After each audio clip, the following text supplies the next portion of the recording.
El siguiente ponente es el doctor Efrén Horacio Montaño Figueroa. Él egresó como médico cirujano de la Facultad de Medicina de la Universidad Nacional Autónoma de México. Posteriormente, realizó su especialidad en Medicina Interna y en Hematología por la misma institución, para luego realizar maestría en Ciencias de la Salud en el Instituto Politécnico Nacional. Ha participado como ponente en diversos eventos a nivel nacional y subinvestigador en pacientes con mielofibrosis. Ha trabajado como asistente médico en el servicio del Centro de Cáncer y Trasplante de Médula Ósea en el Hospital Ángeles Lomas y en el Hospital de Iztapaluca. El doctor Efrén Horacio Montaño Figueroa nos va a hablar sobre actualidades en el tratamiento de la leucemia mieloblástica aguda. Doctor.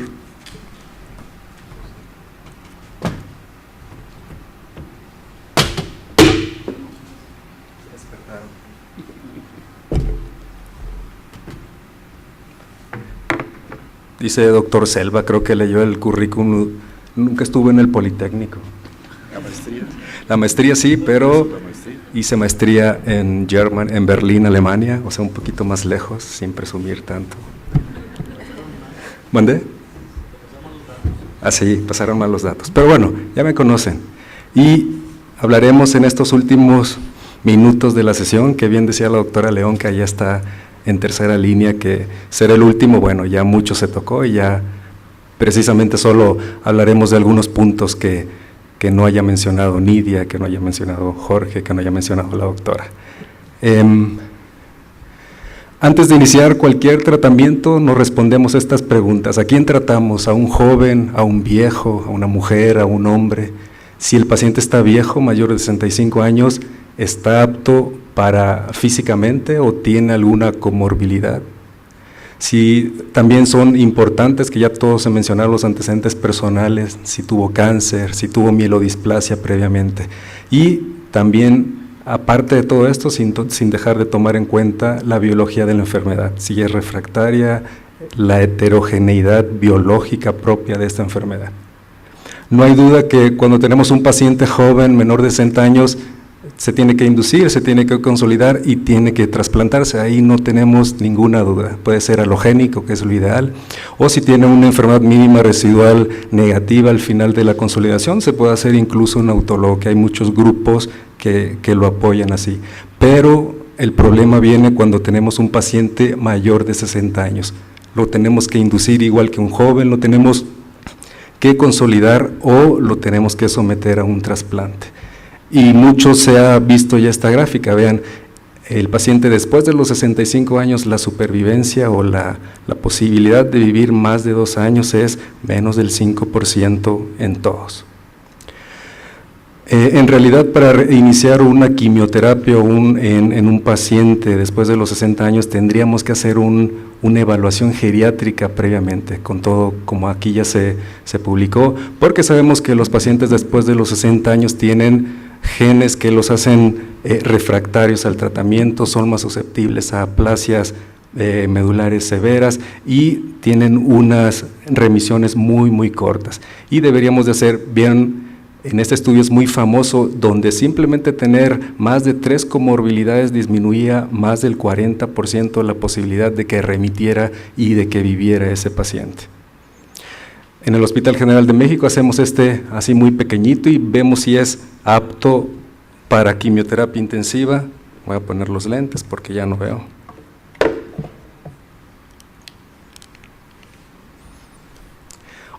Cuando el paciente está apto, podemos intentar dar una quimioterapia para disminuir la enfermedad. Si tenemos un paciente con 2 comorbilidades, podemos catalogarlo como con compromiso, y aquí el tratamiento es nada más evitar la progresión de la leucemia, o que no sea más rápido. Pero si no está apto, que tenga más de 3 comorbilidades, un ECOG 3, 4, solo daremos calidad de vida y control de la enfermedad. Podemos hacer un examen expedito. Si le preguntamos a un paciente mayor de 65 años si se alimenta por sí solo, si se viste él mismo y si va al baño sin ayuda, podemos incluso decir que está sin compromiso o incluso apto para recibir un esquema de tratamiento tal vez no tan intensivo y sin tomar todas esas evaluaciones que hacen los geriatras, que son como de 90 preguntas. Bueno, tenemos al paciente viejo principalmente.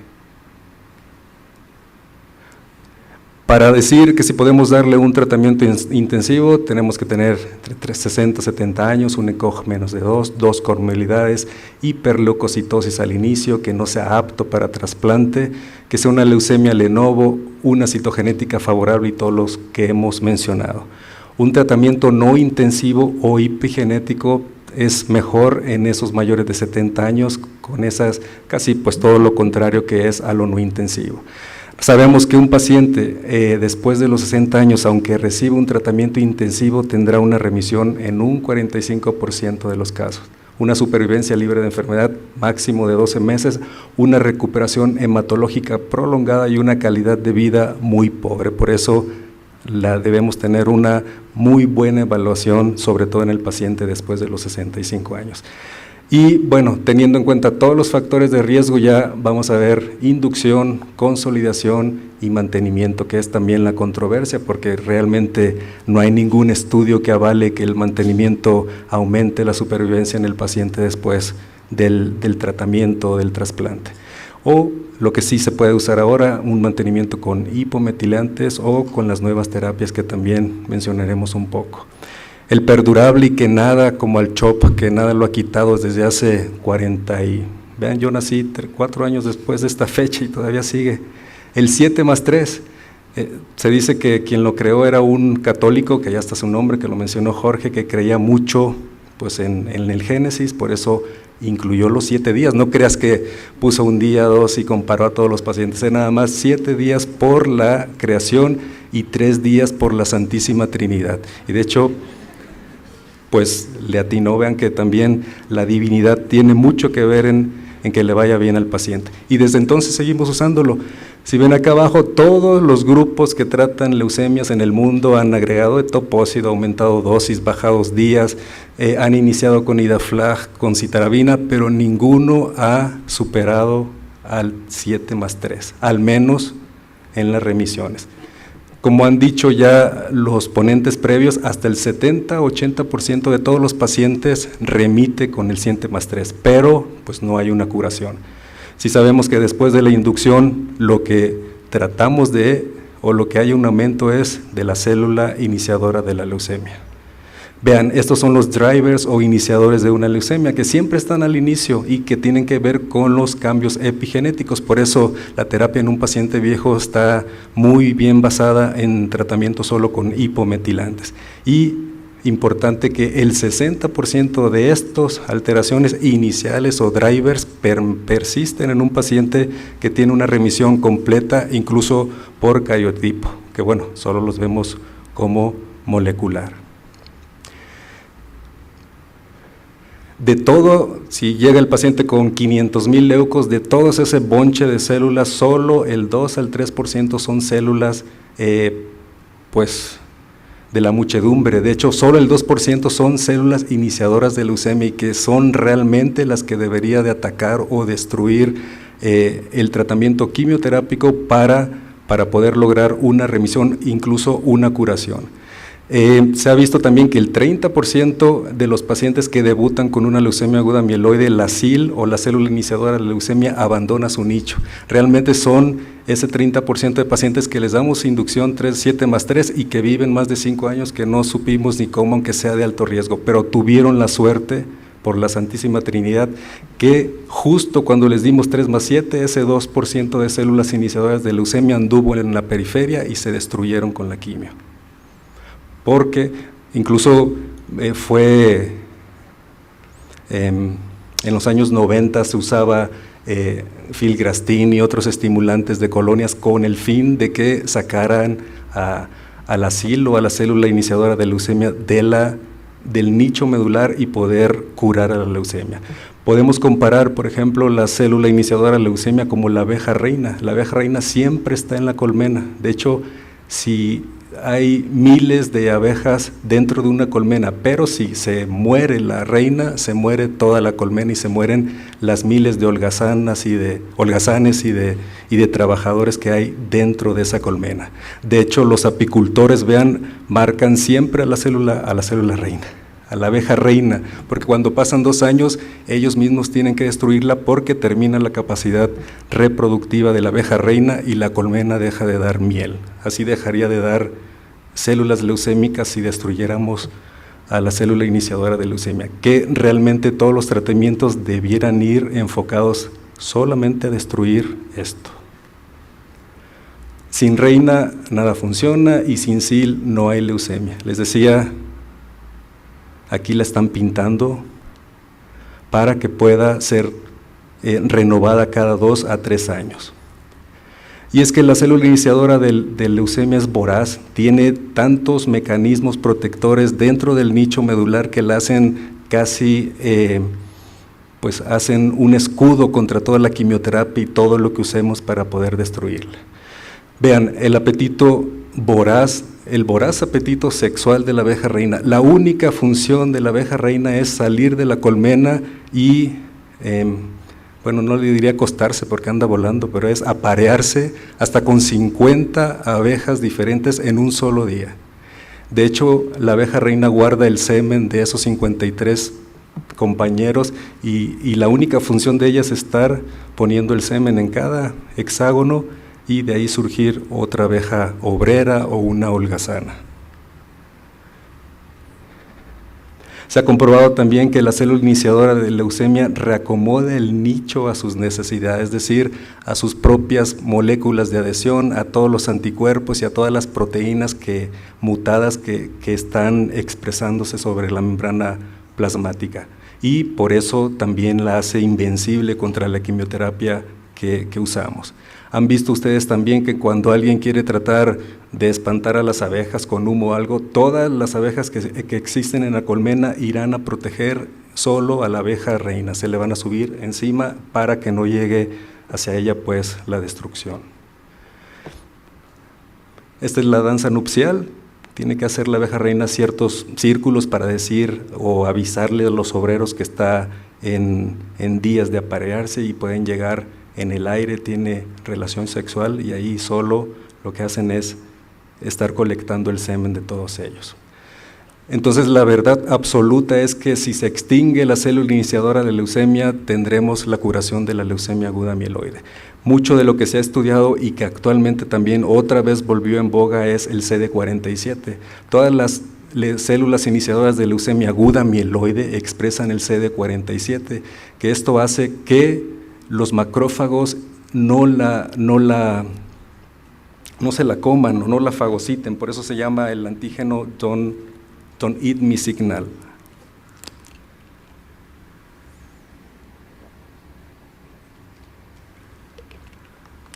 Y entre todas de las variedades de cáncer es la aguda mieloide la que más expresa CD47, por eso es un blanco muy atractivo para extinguir a la célula iniciadora de leucemia y curar como tal a la LAM.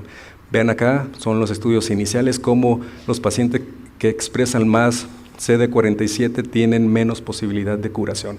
Y hay actualmente, desde el año pasado, muchos estudios que están con anticuerpos monoclonales, sobre todo camellia, en pacientes que están administrándoles anti-CD47.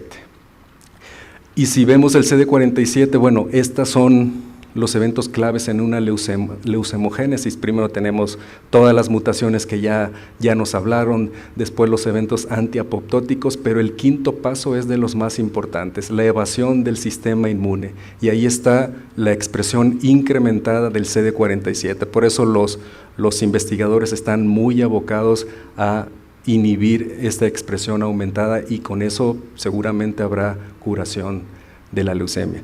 Hay muchos otros blancos también que están en investigación, como la transcriptasa inversa de telomerasa, el factor de nuclear kappa beta y bueno, muchos más, sobre todo iniciadores de leucemia.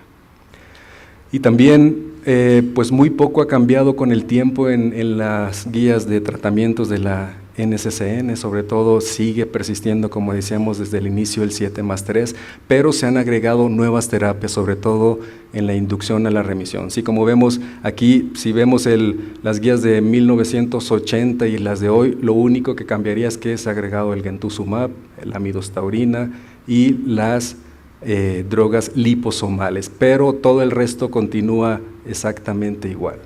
Y hablando de cada una de estas nuevas que se han agregado a las guías y cómo funcionan, el anti-CD33, pues también es una proteína que se expresa en todos los blastos mieloides, y que el primer estudio, el S0106, no mostró ningún beneficio, al contrario, hubo una toxicidad aumentada en los pacientes que recibían esta. Por eso, en el año 2010 incluso se retiró del mercado de Estados Unidos el Gentusumab. Duró como 5 o 6 años que nadie supo de él, hasta que los investigadores en Alemania, donde realmente se descubrió, vieron que había varios isotipos de CD33 y solo en un específico, en este FL-CD33, que tiene ciertos aminoácidos, solo en pacientes que expresan este tipo de CD33 era en quien es activo el anti-CD33 o Gentusumab. Por eso, nuevamente, que aquí está el nuevo estudio que se hizo ya verificando a los pacientes que tenían dicha expresión, nuevamente se ingresó a las guías de tratamiento porque se han mostrado beneficios, pero realmente el beneficio mayor que tienen los pacientes que reciben Gentusumab son de 8 a 9 meses más con respecto a quien solo recibe una terapia convencional. Aquí está el Mylotarg, nuevamente está en el mercado. Y otro también aprobado ya por la FDA es la midostaurina, y basados en los resultados del estudio Ratify, que incluso muy pocos saben, pero también nosotros como Hospital General de México participamos acá, y se vio que la midostaurina en comparación con placebo o aquellos que no recibían midostaurina en pacientes FLT3 mutados tenían mejor supervivencia, decía, comparados con aquellos que no lo recibían. Nosotros también el año pasado a finales publicamos aquí de pacientes FLT3 que han recibido midostaurina y la experiencia aquí en México, que fueron pacientes del 2016 y 17, 79 pacientes, y 11 tuvieron la mutación FLT3, de hecho un poquito más baja a como se reporta. Y de estos 11 pacientes, 7 se incluyeron en el estudio, la edad promedio 57 años, pero desde 40 hasta 75. Vean, la característica es que casi todos, a excepción de uno, era hiperleucocitario. Y estos son los tratamientos que recibieron. Todos desde la inducción, si ya teníamos la midostaurina, se la dábamos, pero todos en la consolidación, y todos recibieron mantenimiento con midostaurina durante 12 meses. El seguimiento hasta hoy es de 42 meses, es decir, más de 3 años, y solo, 2 pacientes, no son muchos, pero 2 pacientes han fallecido, uno por infección, pero realmente todos los demás están en remisión completa.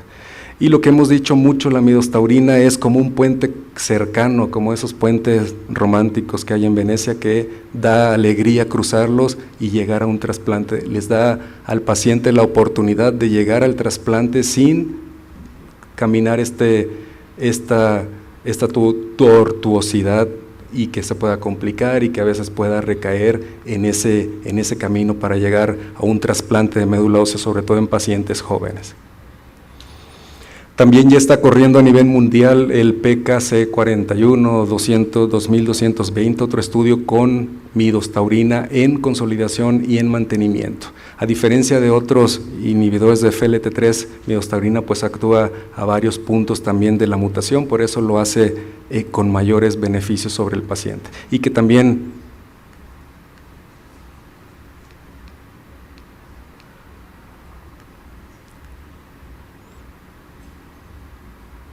ya salió la abeja de nuevo. Cuando una abeja sale de la colmena, una obrera que su función es ir a buscar flores y ver dónde está la que más miel tiene, cuando la encuentra empieza otra danza, pero no tiene que ser la nupcial, porque si danza o baila como la nupcial, llegan todos los holgazanes y la van a fecundar. Pero danza en ángulo específico al sol. Y vean, un segundo de danza equivale a 500 metros de distancia. Las abejas que la están observando tienen que contar el tiempo y decir en qué dirección van a volar y qué tan lejos está esa flor llena de miel que ha encontrado esa abeja compañera. Entre más entusiasmo, entre más se mueva, más miel habrá, pero no reconocen el movimiento del perreo como ellos.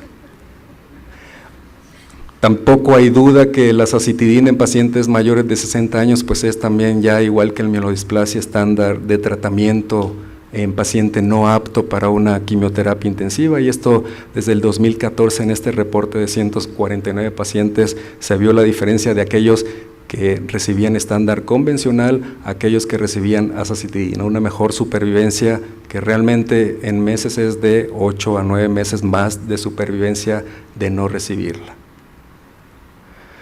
Y en todos los estudios, sobre todo esta azacitidina, las variables, la más y que tanto se ha comentado es la citogenética, es lo más importante que podemos hacer para el pronóstico del paciente. También sabemos que pacientes que reciben azacitidina y tienen mutación de nucleosfosfamina no tendrán respuesta alguna y no tiene ninguna razón tampoco de dárselas.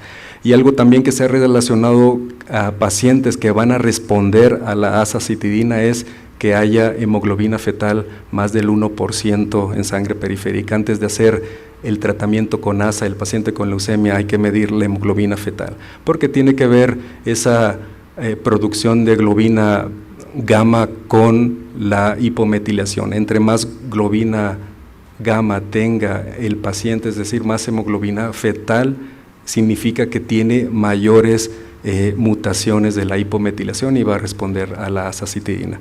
Igual como alguien comentaba del FLT3, que en eso mucho se relaciona con el signo del tazón en los blastos, que nunca lo buscamos, que hasta el 70-80% de los pacientes que tienen el signo del tazón en las células blásticas tienen FLT3 positivo, sin hacer la prueba molecular.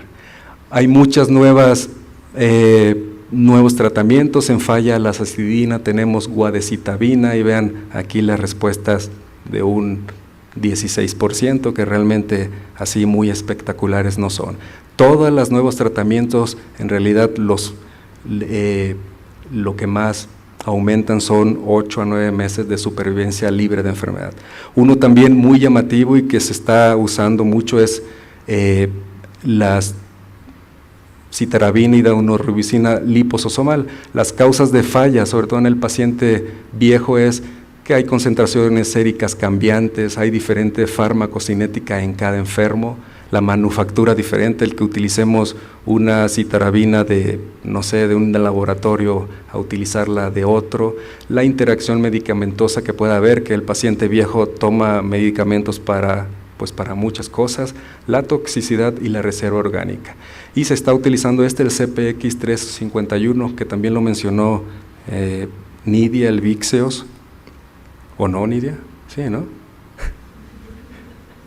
Y es igual, solo citarabina con daunorubicina, es como un 3+7, de hecho es un 3+7, pero protegida por una membrana lipofílica que carece de toxicidad, la que ya conocemos en todos los pacientes. Y esta es la gráfica más famosa que también hizo que las guías del NCCN la incluyeran en la inducción. Esto comparando aquí pacientes que recibían la formulación liposomal a pacientes que recibían la formulación convencional que ya conocemos. Y sobre todo, muy buen efecto en leucemias secundarias sin tratamiento, con cariotipo complejo y en mayores de 60 años. Otro más es el venetoclax, que casi siempre lo estamos combinando con decitabina o azacitidina en el tratamiento de pacientes viejos, y también les está yendo bien. Este es el primer estudio donde compararon las diferentes dosis y se ve que el de 400 pues es la que mejor supervivencia y mejores beneficios da para el paciente. Sí vieron la abeja, ¿verdad? El otro es el pevonedistat, también que se está combinando con azacitidina en pacientes mayores de 60 años y que lo estamos dando actualmente.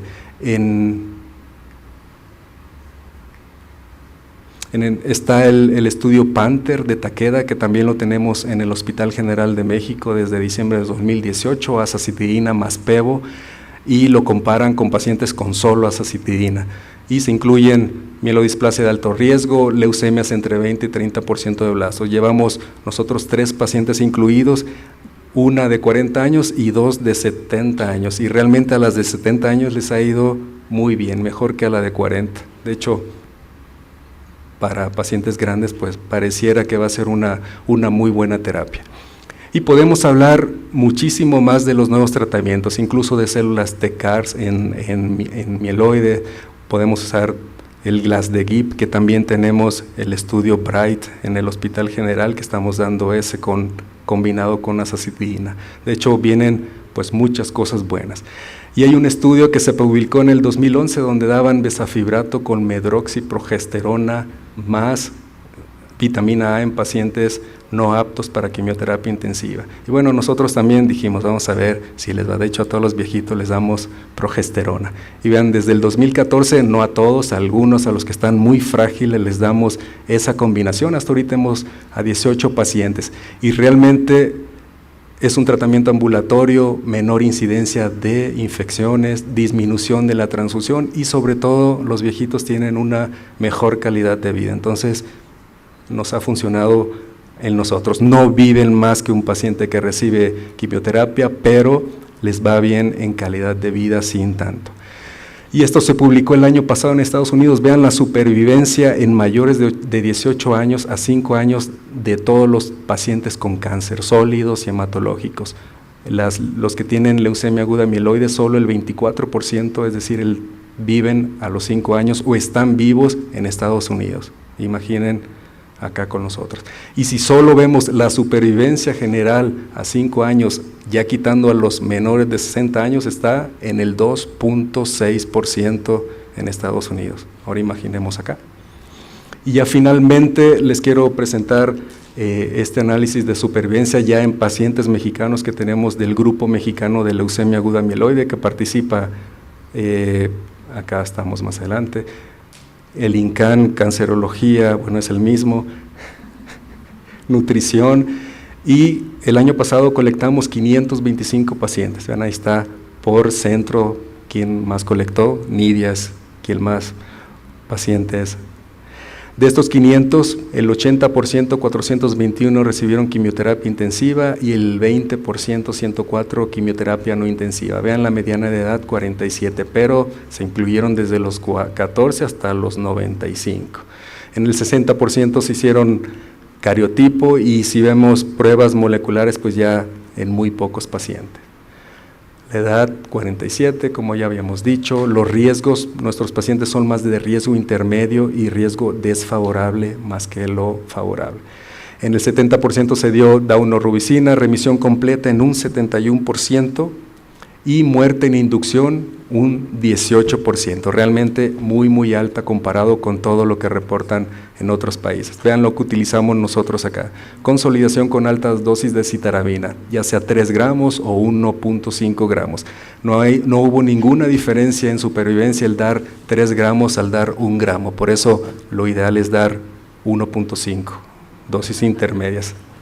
El mantenimiento hasta en un 30%, casi todos dan puninetol, metotrexate, otros basado en citarabina e hipometilantes en un 8%. Y un dato que nos llamó bastante la atención, el trasplante, el alotrasplante en primera remisión solo en el 8.2% de los pacientes, cuando debería de ser muchísimo más alto.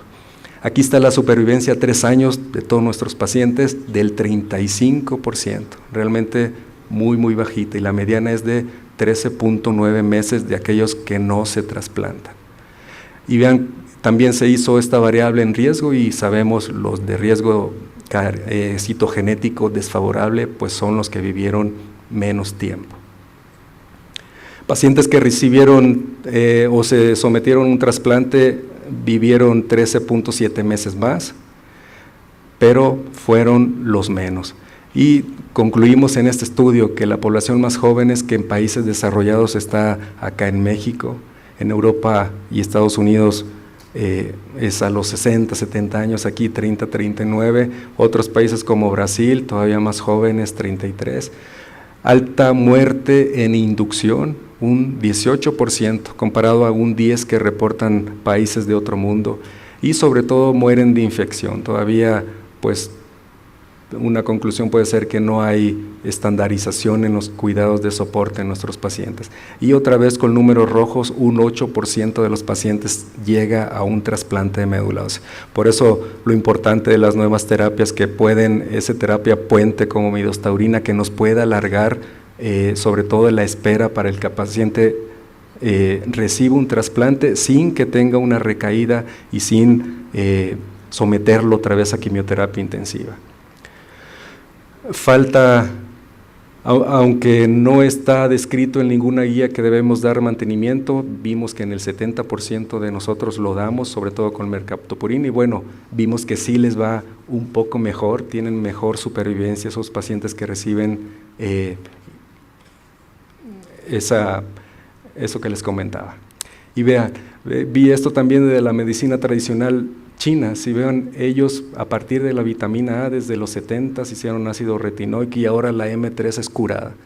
Y hablando de las abejas, también están viendo las propiedades antileucemias de la miel desde 1960. Seguramente en unos años encontrarán algo igual, ojalá y sí, como el atra, y podremos curar también a las otras variedades de leucemia.